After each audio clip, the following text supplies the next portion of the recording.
सत्संग क्यों जरूरी है? दुनिया में जाके इंसान दुनियावी शिक्षा ले लेता है और बहुत सारी चीजें ऐसी हैं बिना किसी से सीखे अपने आप इंसान सीखता चला जाता है।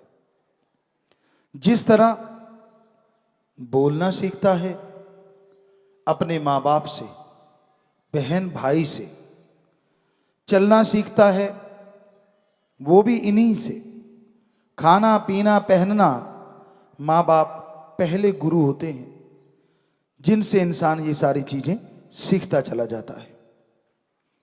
लेकिन बहुत सारी चीजें ऐसी हैं जो अपने आप सीखता है। खेलना है, गुस्सा करना है,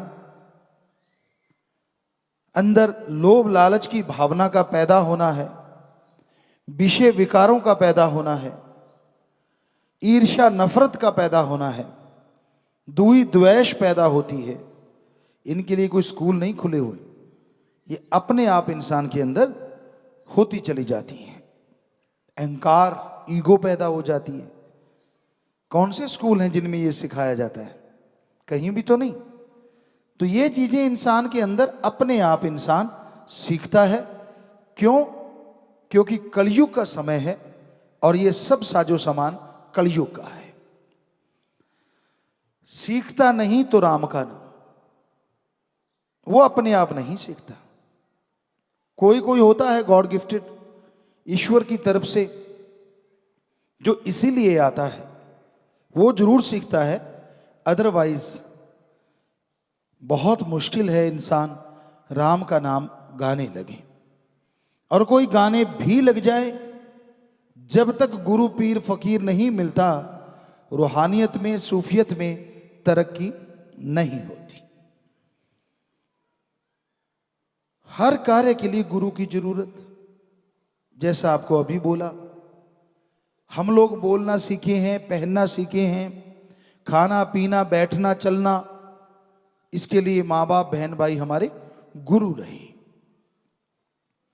फिर आप लोग डिग्री डिप्लोमे हासिल किए हैं, उनके लिए भी टीचर मास्टर लेक्चरर पता नहीं कितने गुरु आपके रहे।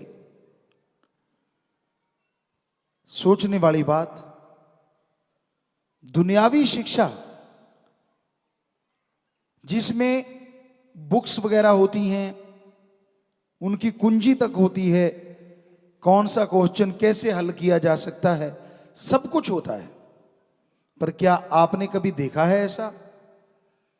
कोई स्कूल हो, कॉलेज हो, जिसमें कोई टीचर ही ना हो। बच्चे जाते हैं, बुक्स लेते हैं, पढ़ के वापस आ जाते हैं। है कोई ऐसा? नहीं है। क्यों? बुक्स हैं, उनके जवाब हैं, क्वेश्चन आंसर हैं, सब कुछ है। तो फिर टीचर क्यों? क्योंकि बिना टीचर के अनुशासन, बिना टीचर के समय के अनुसार पढ़ना और बिना टीचर के उस पढ़ाई को समझना संभव नहीं है। तो सोचने वाली बात, ये दुनियावी शिक्षा के लिए टीचर मास्टर लेक्चरर चाहिए, तो रूहानियत की पढ़ाई, अपनी जिंदगी की पढ़ाई, कैसे आप सुख ले सकते हो, कैसे गम दुख दर्द चिंता मिटा सकते हो, कैसे परमानंद मिलेगा, कैसे आप तरक्कियां हासिल कर सकते हो, जिंदगी में सक्सेस हासिल कैसे की जा सकती है, तो क्या ये बिना उस्ताद बिना टीचर के संभव है? जी नहीं। इसके लिए भी टीचर चाहिए। और फिर यही नहीं, एक रास्ता मरने के बाद आत्मा यहां से जाती है, उस रास्ते का तो पता ही नहीं है, कहीं नक्शा नहीं है, कोई बुक नहीं है, कैसे जाएंगे वहां से? कौन होगा हमारे साथ? लाखों करोड़ों किलोमीटर का सफर है आत्मा को तय करना। कितने अंधकार, क्या क्या आने वाला है रास्ते में, पता नहीं। तो क्या वहां के लिए गाइड नहीं चाहिए? क्या वहां के लिए गुरु टीचर मास्टर नहीं चाहिए? चाहिए, पर सच्चा। क्योंकि आज के टीचर मास्टर लेक्चरर रूहानियत वालों की बात करते हैं। आपका हाथ देखेंगे, माथा देखेंगे, पैर देखेंगे और बोलेंगे इतने रुपए निकाल, तेरा ग्रह चक्कर ठीक कर देते। जिसका खुद का ग्रह चक्र सही नहीं, वो आपका क्या कर देगा? जो आपसे पैसे मांगता है तो सीधा सा मतलब है कि उसका खुद का ग्रह चक्र ठीक नहीं है। अगर उसका खुद का ग्रह चक्र ठीक होता तो वो आपसे पैसा मांगता ही ना। तो इसलिए हमेशा इस बात का ध्यान दो कि गुरु जो होता है वो कभी किसी से कोई पैसा नहीं लेता। वो हमेशा इंसान को इंसानियत से जोड़ता है, इंसान को भगवान परमात्मा से जोड़ता है, और इंसान के गम दुख दर्द चिंताएं कैसे मिटेंगी ये तरीका बताता है, और बदले में कुछ नहीं लेता।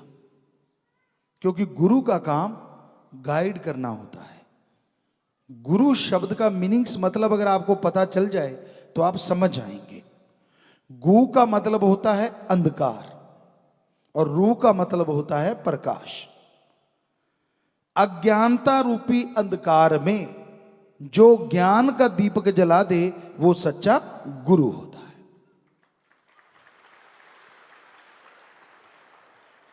गुरु कभी किसी से कोई पैसा, कोई चढ़ावा, धर्म छुड़ाई, नोट बोट का चक्कर नहीं चलाता। उसका एक ही मकसद होता है, इंसान को परमानंद पूरा सुख कैसे मिले। कई बार होता है ना, आप अपनी कुछ बुरी आदतों से तंग होते हैं लेकिन किसी से आप साझी नहीं कर सकते क्योंकि शर्म आती है, यार क्यों बताऊं मैं कि मेरे में ये कमी है। पर आप दुखी खुद हैं कि यार छूटे कैसे ये आदत। तो गुरु होता है जो बिना आपसे पूछे आपको वो आदत छोड़ने का तरीका बता देता है, और बदले में कोई पैसा, कोई आपका पर्दा नहीं उठाता, किसी को नहीं बताता कि इसमें ये कमियां हैं, बस वो तरीका बता देता है। और ऐसे तरीके को कहा जाता है हिंदू धर्म में गुरु मंत्रा, नाम दीक्षा, सिख धर्म में शब्द नाम, इस्लाम धर्म में कलमा, और इंग्लिश फकीर the method of meditation, the gods words. तो वो शब्द होते हैं जिनका अभ्यास करने से जिनमें कमियां हैं वो कमियां निकलती चली जाती हैं, और जिनमें कमियां नहीं हैं वो और गुणवान बन जाते हैं, और गुणों का घर हो जाते हैं। कई लोग कहते हैं जी हमें क्या जरूरत है। अगर आपकी डॉक्टरी रिपोर्ट की जाए तो आप बिल्कुल तंदुरुस्त हैं, ब्लड भी आपका सही है, बॉडीली आप फिट हैं, तो फिर रोज खाना खाने की आपको क्या जरूरत है, क्यों खाते हो? जब आप टोटली फिट हैं और डॉक्टर ने बोल दिया कि आप फिट हैं, कुछ भी जरूरत नहीं है, तो क्यों खाते हो? आप सीधा कहेंगे जी अब जीने के लिए तो खाना पड़ता है ना, कि बॉडी वैसी ही बनी रहे, तंदुरुस्ती रहे, उसके लिए खुराक तो जरूरी है। तो उसी तरह आप में सब कुछ है, बाल बच्चे, परिवार, सुख शांति, सब कुछ है आपके पास, लेकिन हमेशा के लिए रहेगा क्या, ये गारंटी है? कई बिल्कुल गरीब होते थे, बिल्कुल गरीब, आज अपने देश में नंबर 1 धनाड़ या नंबर 2 धनाड़ बने बैठे हैं। और कई धनाड़ होते थे, उनके घर उजड़ गए हैं, बर्बाद हो गए हैं, कोई उनका नाम नहीं लेता। तो ये नहीं आप कह सकते कि जो समय आज चल रहा है आने वाला वैसा ही होगा। समय में उतार चढ़ाव आते रहते हैं, तो समय एक सार रहे इसके लिए मेहनत करना और राम का नाम लेना अति जरूरी है। अल्लाह वाहिगुरु राम का नाम लेने में आपका टैक्स क्या लगता है? आप पैदल जा रहे हैं, बजाय इधर उधर देखने के देखते रहो, चलते रहो, और जीभा से ख्यालों से रब का नाम लेते जाओ। बाथरूम सिंगर कहते हैं सारे होते हैं। जब नहाने जाते हो स्नान घर में, कई बच्चों को, मतलब मोस्टली लोग, ज्यादातर लोग गाते हैं क्योंकि किसी का डर ही नहीं होता, सुर हो चाहे बेसुर हो। अकेले हैं और अकेले कोई सुनाए जा रहे हैं, खुद कोई अच्छा लगे जा रहा है, यार बढ़िया गा रहा हूं मैं, तो इसे कहते हैं बाथरूम सिंगर। तो बजाय कुछ और गाने के क्यों ना राम का नाम गा लो। उस टाइम नहा भी लोगे और नहाने का नहाना हो गया और आपकी जिंदगी का मसले हल होते चले जाएंगे, खुशियों से झोलियां भरती चली जाएंगी। एक कहावत है हमारे धर्मों की, जैसा खाओ अन्न वैसा होए मन। क्योंकि हम नॉन मेडिकल पढ़े हैं, साइंस को भी मानते हैं, तो हमने ये देखा साइंस भी अब मानने लगी कि खाते समय आप टेलीविजन पे लड़ाई झगड़ा या कुछ ऐसी चीजें देखते हैं, सारा दिन में कहीं ना कहीं वो चीजें आपके अंदर आएंगी। ये साइंस भी मान चुकी है और धर्म तो हजारों साल पहले बता चुके। तो माता बहनों, जब आप खाना बनाते हो तो जीभा से तो कुछ नहीं करते ना, खाली होती है, फ्री। खाना बनाते रहो, आटा गूंद लिया है, आप तवे पे रोटी डाल रहे हो तो जीभा से राम का नाम जपते रहो। पर होता कई बार उल्टा है, सास बहू की लड़ाई हो गई, बहू खाना बना रही है, गालियां दे रही है, मर जाए तू, तेरे ऐसे हो जाए, तेरे फलां हो जाए, तेरे घर वालों को ये हो जाए, तेरे भाइयों को ये हो जाए। अब आप गालियां देते देते खाना बना रहे हो, जो खाएगा वो फूल थोड़े ना बरसाएगा, खाते ही वो शुरू हो जाएगा, तेरे मर जाए, तेरे ये हो जाए, तेरे वो हो जाए, हो गए घर में झगड़े। तो ये वजह है कि खाना बनाते टाइम कभी भी गाली गलौच, कभी गलत चीजें नहीं बोलनी चाहिए। राम का नाम जपो और फिर देखो रिजल्ट, आपके बच्चे, आपके परिवार में एक अलग सी लहर चलेगी, सुख शांति की, घर में बरकतें आने लगेगी, घर में खुशियां आने लगेगी। आपने अलग से टाइम भी नहीं दिया, कुछ अलग नहीं किया आपने, बस खाना बना रहे हो और साथ में राम का नाम जपे जा रहे हो। ऐसे भाई लोग हैं, आप खेती बाड़ी करते हैं, बस में सफर करते हैं, या स्कूल जा रहे हैं, कॉलेज जा रहे हैं, वो टाइम तो खाली है ना। उस टाइम में आप जीभा से तो क्लच ब्रेक दबाते नहीं गाड़ी का, ये तो फ्री होती। तो इससे मालिक का नाम लेते जाओ, आप जहां जाना चाहते हैं वहां भी पहुंच जाएंगे और प्रभु की भक्ति हो रही है तो कोई काम धंधा नहीं छोड़ना पड़ा। बल्कि हमने बच्चों को बताया कि जब आप खेलते हो, क्योंकि हम खुद 30 नेशनल गेम खेले हैं, आज भी खेलते हैं, तो हमने बच्चों को बताया है कि जब आप गेम खेलते हो तब थॉट्स तो खाली होते हैं, जीभा खाली होती है, तो ईश्वर का नाम लेते रहा करो। उससे क्या होगा, एकाग्रता आएगी। जैसे आप फरी खड़े हैं, बॉल किसी दूसरे बच्चे के पास है, तो थोड़ा सा ईश्वर का नाम, और बच्चों ने वो करके देखा और ऐसा भी हुआ कि टॉपर टीम, जैसे बास्केटबॉल की एक घटना हमें याद आती, बच्चों ने बताया कि उनके 2 प्लेयर, लड़कियों ने, कि 2 के 3 प्लेयर बाहर निकाल दिए गए और बाकी कम प्लेयर रह गए, उधर पूरी टीम थी। हैरानीजनक बात ये थी, वो गोल करने आते थे या स्कोर करने आते थे, उनसे स्कोर नहीं हो रहा था और ये कम होते हुए भी स्कोर पे स्कोर किए जा रहे थे। क्यों? क्योंकि जो बाहर बैठे थे वो लगातार राम का नाम जप रहे थे, एक्स्ट्रा प्लेयर, और जो बीच में खाली होते थे वो भी अंदर अंदर राम का नाम, भगवान अच्छा करना, भगवान अच्छा करना, और बस लगे हुए थे और वो जीत गए। तो ऐसा हमने बहुत बार देखा, ये रिजल्ट आता है। और कहीं भी आप कोई भी अच्छे कर्म के लिए जाते हैं तो रब का नाम लेते जाओ। हमें लगता है अगर एडवांस में लेते रहो, रोजाना आदत बना लो। कई बार बच्चे हमसे पूछते हैं, गुरुजी आप 30 नेशनल गेम खेलते थे, नॉन मेडिकल भी आपने पढ़ी है, ये कैसे हो सकता है कि एक बंदा 30 गेम भी खेले और नॉन मेडिकल भी अच्छे नंबर आए, ये कैसे पॉसिबल है? तो हम यही बताया करते थे कि हम रेगुलर पढ़ा करते थे, सुबह 4 से 6, ये पक्का था, हमारा असूल था कि ये पढ़ाई को देना ही देना है, बाकी घंटे खेलना कोई मतलब नहीं, या होमवर्क स्कूल में करते थे। और कभी जब कई बार ऐसा भी होता था, हमारे 9th के एक बार पेपर थे, तो नॉन मेडिकल में मैथ को बहुत मुश्किल माना जाता है, फिजिक्स केमिस्ट्री को भी, लेकिन मैथमेटिक्स को लोग कई बार बहुत मुश्किल मानते हैं। तो हम लोग वो पेपर भी देते थे, तो हम खेलने को, हम शॉर्ट पुट फेंक रहे होते थे पेपर देने के बाद, और सबकी गिबदी होती थी, यार क्या होगा कल बड़ा पेपर। हमने कहा हमारी तो तैयारी है, वो तो शुरू से की हुई है, आज कोई नई थोड़े ना। लेकिन आम तौर पे क्या करते हैं बच्चे, सारा साल गुल्ली डंडा, जैसे गांव में कहते, खेलते रहते हैं। और जो खिलाड़ी हैं वो तो फिर कहते हैं ना, मैं तो यार खिलाड़ी हूं, मैं हाथ क्यों लगाऊं।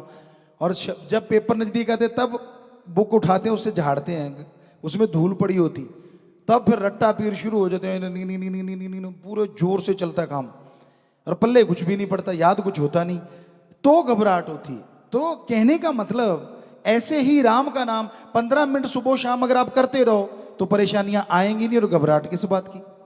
मुश्किलें पहले ही कटती जाएंगी आने से पहले। लेकिन जब मुश्किल आ जाती है तब आप याद करने लगते हैं, तो कई बार मुश्किल में राम का नाम नहीं लिया जाता, मुश्किलें आ जाती हैं। उस समय विचार, उस समय थॉट्स कहीं और घूमते रहते हैं, और उन विचारों की वजह से आप परेशान रहते हैं, आप दुखी रहते हैं। तो इसलिए यह जरूरी है कि आप जिस तरह रोजाना ब्रेकफास्ट लेते हैं, लंच लेते हैं, डिनर लेते हैं, सुबह शाम दोपहर का खाना आपने निश्चित किया हुआ है, समय निश्चित किया हुआ है कि इस समय पढ़ाई का है, पढ़ने जाएंगे, स्कूल जाएंगे, कॉलेज जाएंगे, या खेती बाड़ी के लिए जाएंगे, या दुकानदारी के लिए, या बिजनेस के लिए, सब टाइम फिक्स है। बस हाथ जोड़ के आपसे गुजारिश, सिर्फ 15 मिनट रब के लिए भी फिक्स कर दो कि हाँ भाई यार 15 मिनट तो लगाने ही लगाने। तो यकीन मानो आपकी जिंदगी में खुशियों की बहार आ जाएगी। पर हर जगह आप टाइम देने को तैयार हो जाते हैं, हर जगह समय लगाने को तैयार हो जाते हैं। समय नहीं देना चाहते तो ईश्वर के नाम के लिए, प्रभु के नाम के लिए, तो इसलिए मालिक का नाम जपना जरूरी माना गया। और मालिक के नाम के बिना इंसान के अंदर का आत्मबल नहीं जागता। साइंस को हमने पढ़ा और साइंस कहती है विल पावर, विल पावर बहुत जरूरी है। जिनके अंदर विल पावर, आत्मबल होता है, वो हारी बाजी जीत जाया करते हैं,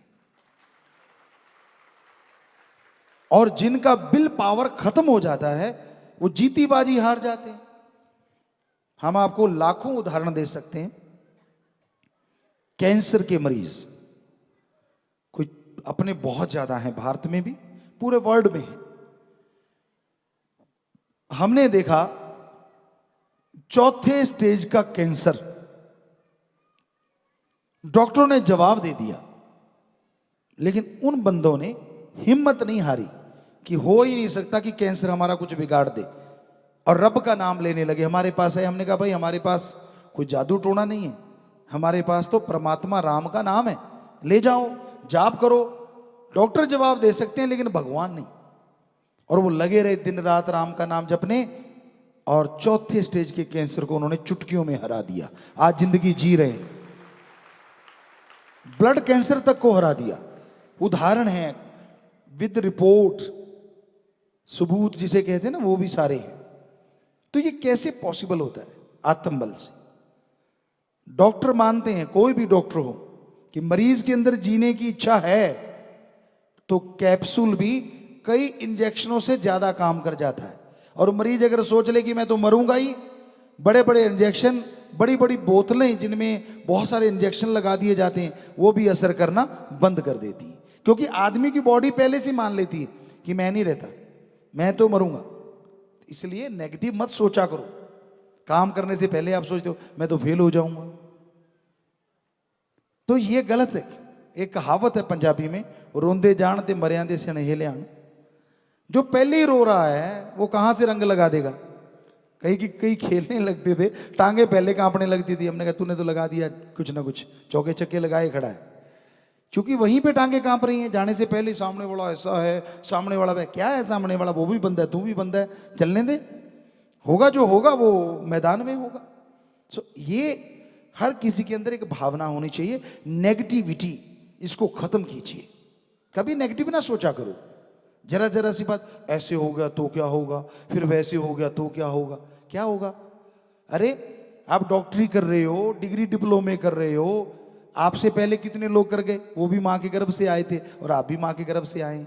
ये तो नहीं कि वो ऊपर से टपके थे जो फर्स्ट डिवीजन ले गए या मेरिट होल्डर हैं, तो आप क्यों नहीं ले सकते? सेम दिमाग आपके अंदर है जो उनके अंदर था, ये अलग बात है। आप उस दिमाग का प्रयोग कितना करते हो, बस यहीं आके फर्क पड़ता है। तो इसलिए ये सोचो कि पुर्जा तो सबका एक जैसा है, मैंने इससे ज्यादा काम लेना है, तो नेचुरली आप सफलता की सीढ़ियां चढ़ते जाएंगे। पर इससे ज्यादा काम तभी ले पाएंगे जब आपके अंदर आत्मबल होगा।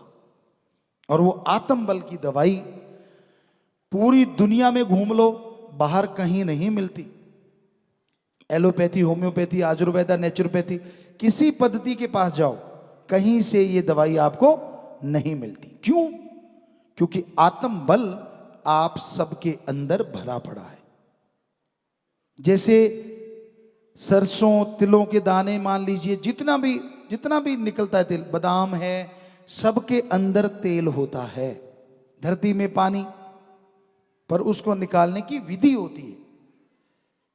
धरती से पानी निकालना तो आप ज्यादातर लोग जानते हैं कि उसमें बोरिंग किया जाता है, पाइप डाली जाती है, मोटर लग जाती है, पानी है तो बाहर आ जाएगा। ऐसे अलग अलग विधियां होती। दूध से घी लेने की विधि है, दूध में घी होता है पर दिखता नहीं। उसी तरह आत्म बल हम सबके अंदर है पर दिखता नहीं, और उसकी विधि है मेथड ऑफ मेडिटेशन, गुरु मंत्रा नाम दीक्षा। उसके द्वारा ही आप अपने अंदर से अपनी शक्ति को हासिल कर सकते हैं और बुलंदियों को छू सकते हैं, और कहीं बाहर से नहीं ला सकते आप ये ताकत। और उस ताकत को पाने के लिए कुछ परहेज होते हैं। जैसे नशा नहीं करना, आप किसी भी तरह का नशा ना करें, क्योंकि शराब, जितने भी नशे हैं, ये बर्बादी का घर है। आप अगर हिंदू हैं तो शिव पुराण, विष्णु पुराण पवित्र ग्रंथ हैं, उनमें साफ लिखा है, समुंदर मंथन हुआ, नशे जितने निकले सारे नशे राक्षस पी गए। हे हिंदू धर्म के लोगों, अगर नशा करोगे तो घर भी और शरीर भी राक्षस प्रवृत्ति का बन जाएगा। मतलब लड़ाई झगड़े होंगे, नफरतें होंगी, दो भाई हैं, दोनों का मुंह इधर इधर, बिना वजह परेशानियां, बिना वजह दुख, अंदर बेचैनी, बीमारियां, नेगेटिविटी, हर समय ये छाई रहेगी। लड़ाई झगड़े पे उतारू रहोगे। इसलिए हिंदू धर्म में लिखा नशा ना करो। सिख धर्म पवित्र गुरबाणी में भी साफ लिखा है, पोस्त भंग अफीम मद, नशा उतर जाए प्रभात, नाम खुमारी नानका चढ़ी रहे दिन रात। पोस्त, भांग, अफीम, शराब शाम को पियो सुबह उतर जाता है, और सुबह पियो शाम को उतर जाता है। अरे नशा करना है तो रब के नाम का, राम के नाम का करो। एक बार चढ़ गया तो अंदर सुरूर होगा, चेहरे पे नूर होगा, आज नहीं तो कल जरूर होगा। तो ये सिख धर्म में गुरु साहबानों ने फरमाया। इस्लाम धर्म क्या कहता है? शर प्लस आप। शर माने शैतान और आब माने पानी। अल्लाह की इबादत करने वालों, शराब शैतान का पानी है, नशा खाना है। अगर खाओ पियोगे तो की गई इबादत खाक में मिल जाएगी, दोजख में जलोगे। ईसाई धर्म क्या कहता है? राम का यानी गॉड्स प्रेयर करो, यही नशा अच्छा है। वो नशा ना करो जो गॉड से दूर करे। तो हिंदू, मुस्लिम, सिख, ईसाई हर धर्म का नशा ना करो। अब आप अपने बारे में सोचो, आप कौन हो? सरनेम तो कोई ना कोई होगा, नाम भी जरूर होगा। तो बताओ कि आप हिंदू हैं, मुस्लिम, सिख, ईसाई? कोई तो होंगे। इन चारों में पक्का कोई ना कोई आप हैं। और चारों धर्म कहते हैं नशा नहीं करना चाहिए। अगर आपके नाम के साथ ये पता चलता है कि आप हिंदू, मुस्लिम, सिख, ईसाई हैं और ठेके पे खड़े हैं, तो आपको लानत आनी चाहिए। जिसके आप नुमाइंदे हो, जिस धर्म की पैरवाई कर रहे हो, वो धर्म कह रहा है कि ना करो, और आप कहते नहीं जी मैं तो फलां धर्म का हूं। फलां का है तो फिर ये काम क्यों कर रहा है? लोग क्या कहेंगे आपको? यार इसका धर्म तो कहता नहीं करना चाहिए, मांस अंडा नहीं खाना चाहिए। किसी भी धर्म में नहीं लिखा मांस खाना जरूरी है। कई बार नौजवानों में ना ये भ्रांति होती है, यार मांस नहीं खाएंगे ताकत कहां से आएगी? तो आपके हिसाब से हाथी तो बेचारा कमजोर रह जाता, क्योंकि वो तो मांस नहीं खाता। आपको पता है साउथ अफ्रीका साइड में हाथी के ऊपर 15-15 शेर चढ़ जाते हैं और सबको लेके समुद्र में घुस जाता है। शेर भागते दुम दबा के, इतनी ताकत होती है। अरे हाथी की छोड़िए, झूठा साउथ अफ्रीका में 4-5 शेर से तो झोटा काबू नहीं आता। 7-8 मिलके किसी झोटे को मार पाते हैं, और शेर खाते हैं मांस और झोटा खाता है प्योर वेजिटेरियन। तो फिर आप कैसे कह सकते हैं कि मांस में ताकत होती है? बताइए, आपको बताएं। मांस, अंडे में जो प्रोटीन होता है जिससे ये मसल बनते हैं, पावर आती है बॉडी में, प्रोटीन जो होता है अंडे में होता है 13 से 15%, चिकन मीट में होता है 22 से 24%। चने की दाल, मूंग की दाल, अरहर, कहते हैं ना मूंग की दाल खाने वाला, क्यों खाते हैं लोग? सुनिए, चने की दाल, मूंग की दाल, अरहर, राजमा, मूंगफली, इनमें प्रोटीन होता है 22 से 30%, अंडे से सीधा ही डबल। और ज्यादा ताकत के लिए खाना है तो दूध से निकला प्रोटीन, सोयाबीन से निकला प्रोटीन, दूध वाला तो 90% आ गया, यानी अंडे से 6-7 गुना ज्यादा और मांस से 4-5 गुना ज्यादा। तो इससे ये मसल बनते, ताकत आती। तो ताकत के लिए खाना तो वो खा लो। कई बार होता है ना लस्सी, कहते यार लस्सी में क्या होता है? आप पढ़े लिखे बच्चे बैठे हो, आपकी जानकारी के लिए बताना चाहते हैं। आप में से जो भी प्लेयर हैं वो जरूर जानते होंगे, वे प्रोटीन, प्रोटीन आता है, एक पाउडर होता है जो बाजार में मिलता है। सबसे बढ़िया प्रोटीन जिससे ये मसल बनते हैं लस्सी में होता है। पंजाबी जी कहते हैं ना छिड्डियां, और रिड़कने वाली लस्सी में जो छिड्डियां होती हैं असल में वो प्रोटीन से ही भरी होती हैं, इतनी ताकत होती है उनमें। और आप उठा के लस्सी तक ही पीना है। राजस्थान में लोग लस्सी पीते थे, हमारे टाइम में हमने देखा, हम भी बहुत पीते थे। और वहां आरएमपी डॉक्टर भी नहीं होता था, आरएमपी डॉक्टर भी नहीं होता था। गेहूं कम होती थी, जौ की रोटी खाते थे या फिर चने की रोटी खाते थे, इस टाइप की रोटियां वहां खाई जाती थी। और मेनली होता था दूध, घी और या छाछ। तो इससे ये ताकत आती है। और जिसको आप, क्योंकि घर की मुर्गी दाल बराबर है, वो तो आपको घर में मिल जाती है, कहते हैं ये कोई चीज थोड़ी ना है। अरे भाई, जिसमें ताकत है वही चीज है, चाहे घर में मिले चाहे बाहर से मिले। तो इसलिए जो सही तरह से आप खाना है उसको आप खाएं। और ये मांस, अंडा बिल्कुल ही गलत। कई कहते गुरुजी एक अंडे आए हैं, वो उनमें बच्चा तो निकलता नहीं, पर आपको नहीं पता वो अंडे भी उसी टाइप से बनाए जाते हैं। तो वो भी गलत चीज है, कहीं आप सोचो कि नहीं वो सही चीज नहीं। और यहां तक मीट की बात है, आदमी अगर कच्चे फ्रूट खाता है तो वो 4 से 6 घंटे में डाइजेस्ट, हजम हो जाते हैं।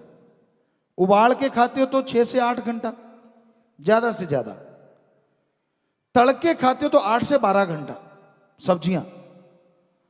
लेकिन मीट जो कोई खाता है 32 से 42 घंटे लगते हैं हजम होने में।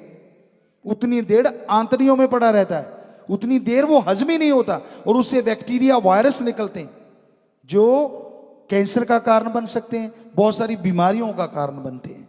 तो इसलिए साइंस भी अब कहने लगी है वी आर प्योर वेजिटेरियन, हम शुद्ध शाकाहारी हैं।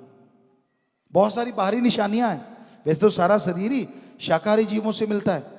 मांसाहारी जो होते हैं ना, उनके दोनों जबड़े हिलते हैं, आप हिला के देखो एक ही हिलता है, एक तो फिक्स है। तो ये शाकाहारी जीवों की निशानी है। उनके नाखून जो होते हैं मुड़ के और बड़े स्ट्रांग होते हैं मांस को फाड़ने के लिए, और आपके अगर मांस फाड़ोगे तो नाखून ही निकल जाएंगे। और सामने दिखने वाली चीजें यही कि उनके दांत चीर फाड़ के लिए होते हैं, हमारे चबाने के लिए ज्यादा होते हैं। थोड़ा सा चीर फाड़ के लिए अगर हैं तो सामने वाले दांत, ताकि कई चीजें ऐसी होती हैं जिनको जरूरत है इन दांतों की, ईश्वर ने इसलिए बनाया, ना कि मांस के लिए।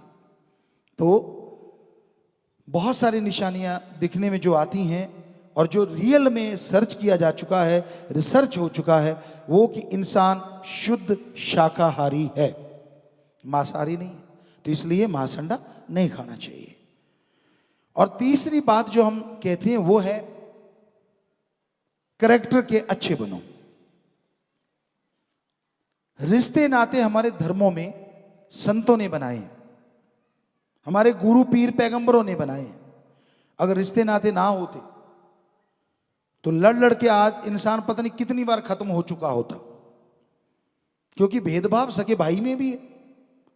जब हाथ के ऐसे लगा दो सके भाई, उनकी निशान नहीं मिलते तो विचार कहां मिलेंगे? सबके 100% विचार नहीं मिलते, कुछ ना कुछ विचार अलग अलग जरूर होते हैं। वो इसलिए चुप हो जाते, चल यार बड़ा भाई है, चल यार मेरी माँ है, चल यार मेरा बाप है। अगर ये रिश्ते ना होते तो क्या होता? तो फिर ले तेरे की दे तेरे की, सारे खत्म हो जाते। तो ये रिश्ते नाते अच्छे के लिए बनाए गए और इनकी पालना करनी बेहद जरूरी है। अच्छे के लिए इसलिए भी कि बीमारियां ना फैलें। जैसे हिंदू धर्म में कहा है कि पर नारी पैनी छुरी, अरे मत को इलायो अंग, रावण के 10 शीश गए पर नारी के संग। रावण चारों वेदों का टीकाकार पंडित था। पवित्र वेद जो हैं इनको संगीत में बनाने वाला रावण था, इनका अर्थ करने वाला रावण था, बड़े गूढ़ शब्दों में था।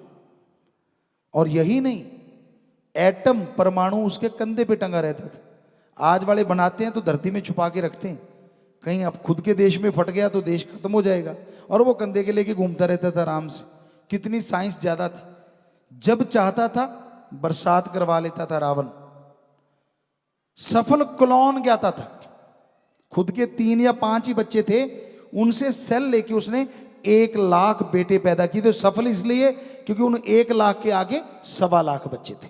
तो सफल क्लोन ज्ञाता, सफल राजनीतिज्ञ था। लेकिन एक ही बुरा काम किया उसने जिंदगी में, पराई औरत सीता जी को उठाया।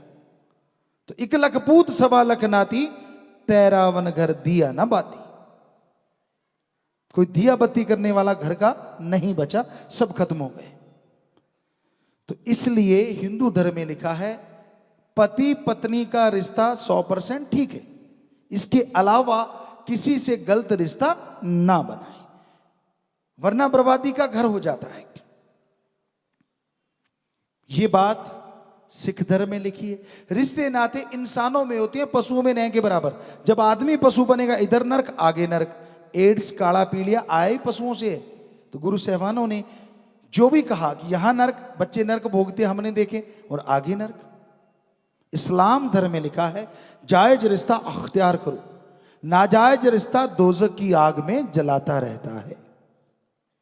ईसाई धर्म कहता है जो रिश्तों के प्रति वफादार नहीं, गॉड उनका वफादार नहीं होता। तो कई बार बच्चे कहते हैं ब्रह्मचर्य ये क्या है? हम आपको बताना चाहते हैं ब्रह्मचर्य में बड़ी पावर होती है, बहुत शक्ति होती है।